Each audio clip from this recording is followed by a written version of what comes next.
Any time I've taught drawing or observational studies of any sort, whether it was back when I was in college or even presently, um, one of the regular issues that comes up is that people get very anxious about the process of drawing uh, because they're afraid to get it wrong, if you know what I mean.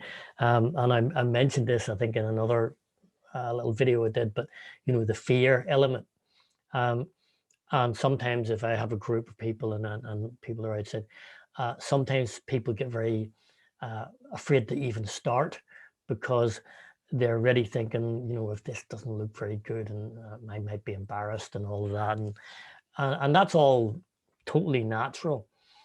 But I think what I would say to people, everyone is, um, drawing is not always about representation. It is important, of course, because when we draw, there are times when you need to measure something and say, like, that leg or that face is that width because you want to get it that way. But you can gather information, and there are two or three reasons to draw. One is for information. In other words, to find out about something, to say, well, how big was that and how dark is that? So yeah, I'm going to put it down and make a record of that. So I'm gathering information. Another one is for expression. So sometimes we draw deliberately in a way that maybe to let ourselves go a bit and express something about what we're seeing or what we're feeling at the time. And so we're trying to find marks with a charcoal or with paintbrush that might intensify the thing and whatever. And another form of drawing is communication. I mean, a map is a drawing. It's a way to communicate to someone, here's how you get there. So if you'd go up there and take that. So draw, and there are more reasons, but so what we call drawing is not always, I'm going to make a picture of what I see.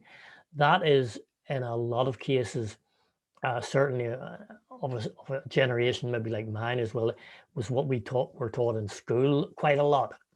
Um, that the people who got grade A's were the ones who could make the flower pot look really like a flower pot. And the ones who got the D's or E's, uh, like me a lot of the time, uh, didn't. And I can see the point and all that. I can see that because you have to find a way to measure that.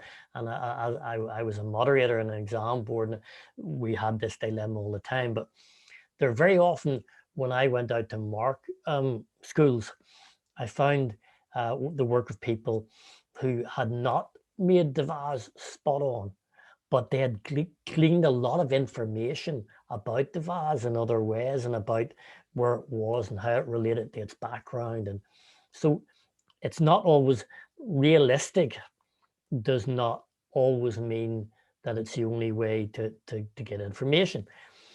But the problem here is that if that's been your experience, then you will have the fear when you draw that, oh, well, look, a grade A will be that and a grade D will be that sort of thing in your head.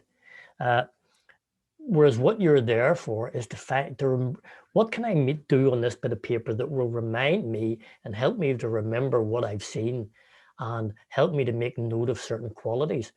And one of the things that I was taught to do, and when I finally got to art college, was scribble some words as well, if it helps.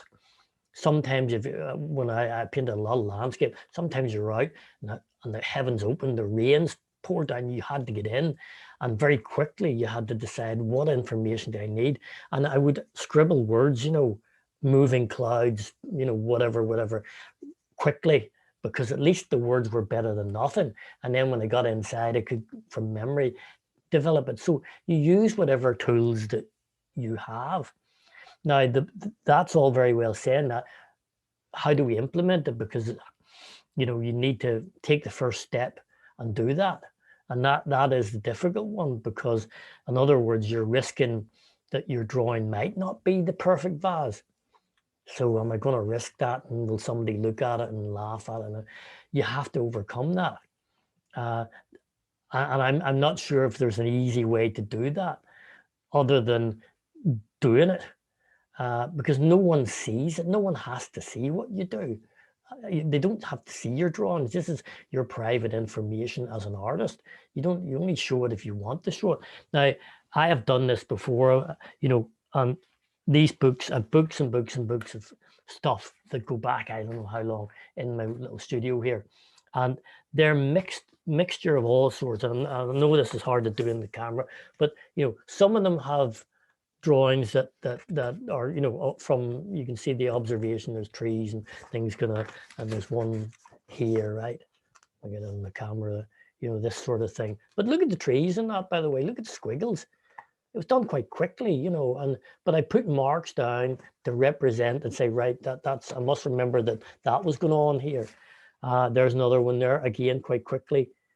And I thought, I was thinking about big areas, so I thought, let's focus on the big sections and shapes. I wasn't going to try to do everything, which is another problem with drawing. We think we should do everything in one drawing, which is impossible. No one did that. Rarely did that. And even Leonardo and Raphael and those people, they said, right, this is going to be about tone. This drawing is going to be about line. And we'll break it down. But in saying that, very quickly, I have other little books that are full of stuff that I don't even know. I can't remember what's going on in them.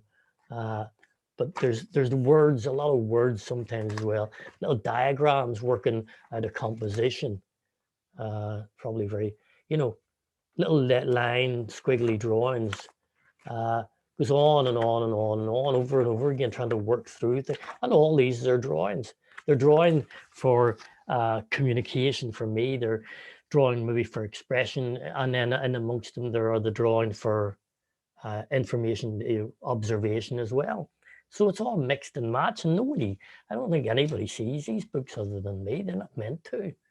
So try to move away from seeing drawing as something that is only about a representation, and mix and match a bit and watch what happens. Break it all down into simple bits for yourself. Make it, and the drawings there, you can see some of these little drawings were, look at the size of them. They're less than a postcard size, and some of them are even smaller. They're like the size of a little matchbox, but they work. They help me remember what I want to do. So I think if you break through that one, it gives you a great deal of confidence. So why not do it? Why not, tomorrow or whatever, go out with a book or look out the window and say, I'm going to make some quick drawings and I'm going to pick out one thing that I want to look at. And it doesn't need to be photographic. And then afterwards, say to yourself, what have I learned about that object? And you'll be surprised. You've learned an awful lot.